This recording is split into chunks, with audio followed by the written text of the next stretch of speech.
Hey everybody, this is Amir from Total Grasp, and today I'm going to tell you what you need to know before attempting any weight loss diet. Because you cannot fight your biology, you're going to lose. You have to work with your biology. So, when it comes to choosing a weight loss diet, you want to pay attention to two things. Number one, that you can adhere to it, because you're not going to get any result if you can't adhere to that diet. And number two is that you want to make sure that the diet doesn't damage your body. You do not want to have an exploitative approach to dieting. You don't want it to you want your diet to be regenerative and kind of help you get healthier. So I'm going to cover three topics today. Number one, what is the most common weight loss advice? And number two, why do most people fail when they attempt that particular diet? And then I'm going to tell you what is a better solution. So, the most common weight loss advice is the calorie in, calorie out model of weight loss. You probably heard this from your doctor or your friends or your trainer. And this is essentially when, if the calorie intake is higher than your calorie expenditure, then you gain weight. And if your calorie intake is lower than the calorie expenditure, then you lose weight. While this is true, the devil is in the details. So calorie expenditure is defined as your physical activity as well as your basal metabolic rates. There are two assumptions to this calorie in, calorie out model of weight loss.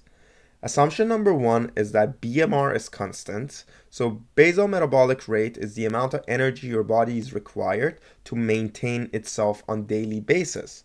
And the assumption number two is that any deficit is made up by fat storage. Well, I have to tell you that both of these assumptions are false most of the time. So BMR is not constant because there are actually two parts to BMR. You have the essential BMR, which is the things that needs your body needs to do to stay alive. For example, your heart's beating. If it stops, you die very quickly. But there are parts that are non-essential to BMR. For example, your nail growing, your hair growing, your body staying at optimal temperature, your immune system function optimally, your brain function optimally. So all of those are luxury items that your body can down regulate if um, if it deemed necessary. Assumption number two is that any deficit is made up by fat storage. Well, this is false as well because access to fat storage is actually dictated by hormones, and most people have some type of metabolic disease in our current society, so they don't have full access to their fat storage. So the hormonal problem needs to be healed first before attempting any kind of high calorie deficit. Okay, before we move forward, I want to draw a parallel to aid with your understanding. So let's talk about money. If you have when you have an income, you put the income in the checking account, and obviously you have the savings account as well. And the money can go between checking and saving, and you use your checking account to kind of pay for your expenses, and then you have essential and non-essential expenses. So essential is food, clothes, shelter, and non-essential would be the luxury items. So having a nice car, having branded clothes, having going out with friends and entertainment, stuff like that. So let's say your income stops for one reason or other, but you know that your income is gonna continue in a couple of weeks. And you know that for sure. So what you're gonna do, you're gonna bring money from your saving and you're gonna put it in your checking, and you're gonna have all of your expenses going, and you're not gonna kind of save anything. But if your income stops and you don't know when is the next time you're gonna have an income, you're definitely not gonna immediately start mobilizing money from your savings. You're gonna stop your non-essential things, like you're not gonna buy branded clothes at that point in time. You're not gonna maybe go out and spend $200 at a bar. You obviously keep your essential things going until you find a job so you can have an income.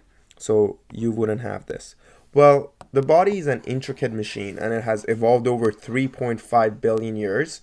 And so you can bet that it has mechanisms to regulate his energy expenditure. So let's bring this back. Um, so this was our key assumptions that I told you they were false, and this is going to be the body's energy system. So you have the systemic circulation and immediate energy availability.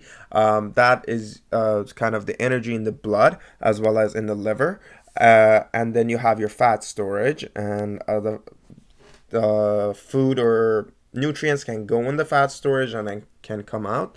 And then you have your energy expenditure that has essential, that's your essential BMR, and non-essential BMR. So let's say under a calorie in, calorie out model of dieting, you lower your food intake. Sorry about that. You lower your food intake, and so this doesn't come in. And let's say you have a hormonal problem. So you have insulin resistance, that's the master hormone for mobilizing energy in the body. And so you can't use the fat storage because you have insulin resistance. So that is IR, insulin resistance. So you don't have much energy availability in your systemic circulation because you're not getting it from here and you're not getting it from here. So what ends up happening, your body gives up the non-essential components of your BMR. And these are the symptoms that show you that your diet is actually exploitative. So you feel cold, you feel fatigued all the time, you're anxious or depressed, your hair starts falling out, your nail doesn't grow well, your menstruation stops. If you're a woman, your libido drops. These are the things that if you have these, stop your diet, you're damaging your body. What we want to do instead is to work with this system rather than working against it. So we want to make sure that there is a lot of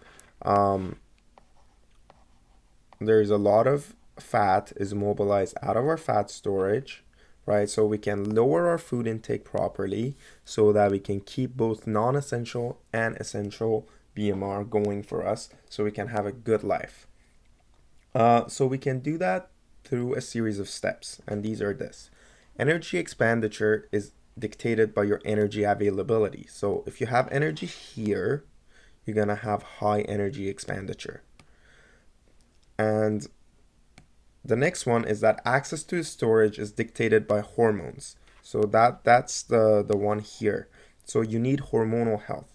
And that's why the calorie in, calorie out model works really well for bodybuilders who are hormonally enhanced. So they have found a way to biohack their way out of damage by hormonally enhancing. They use human growth hormone, testosterone, they use thyroid hormones, and a series of other chemicals, which I'm not recommending. But that's why if you're doing a bodybuilding style diet, you should stop immediately unless you're doing the hormonal part as well, because you're damaging your body. And last but not least, the hormonal environment is determined by metabolic health and nutrient status. So this is the metabolic health, and you need high nutrient status, so you don't want to have any deficiencies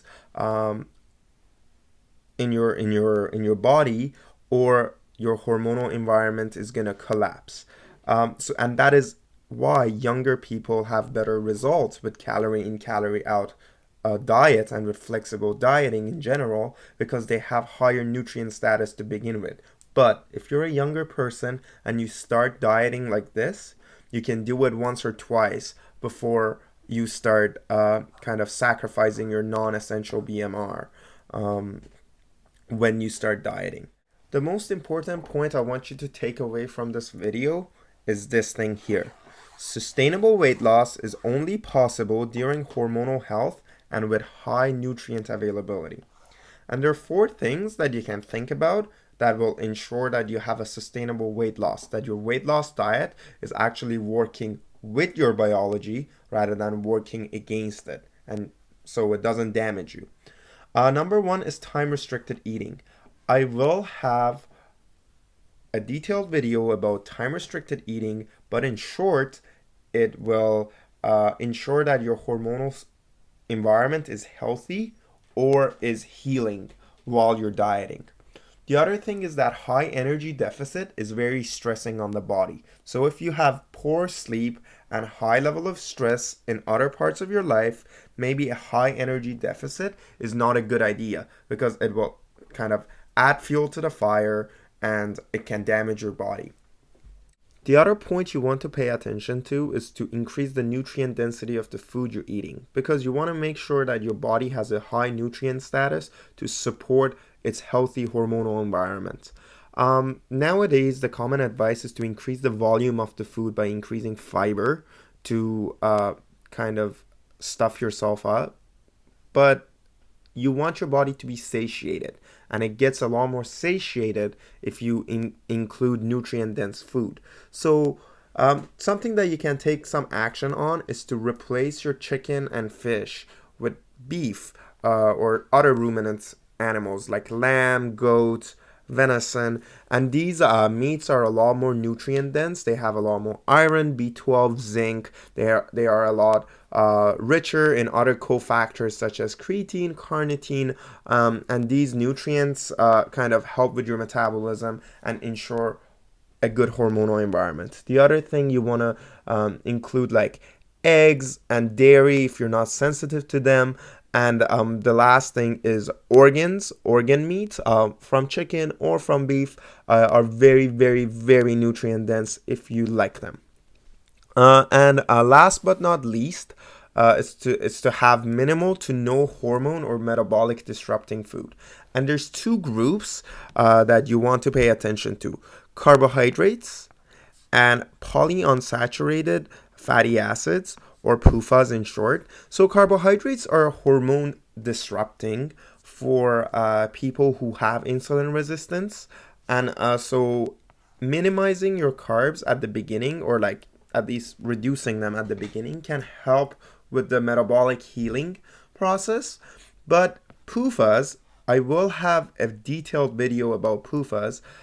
These are straight up toxic to your metabolism, to your mitochondria, and to your hormonal system. They're very inflammatory, omega 6s in particular, and the main source of PUFAs in our diets is vegetable oils.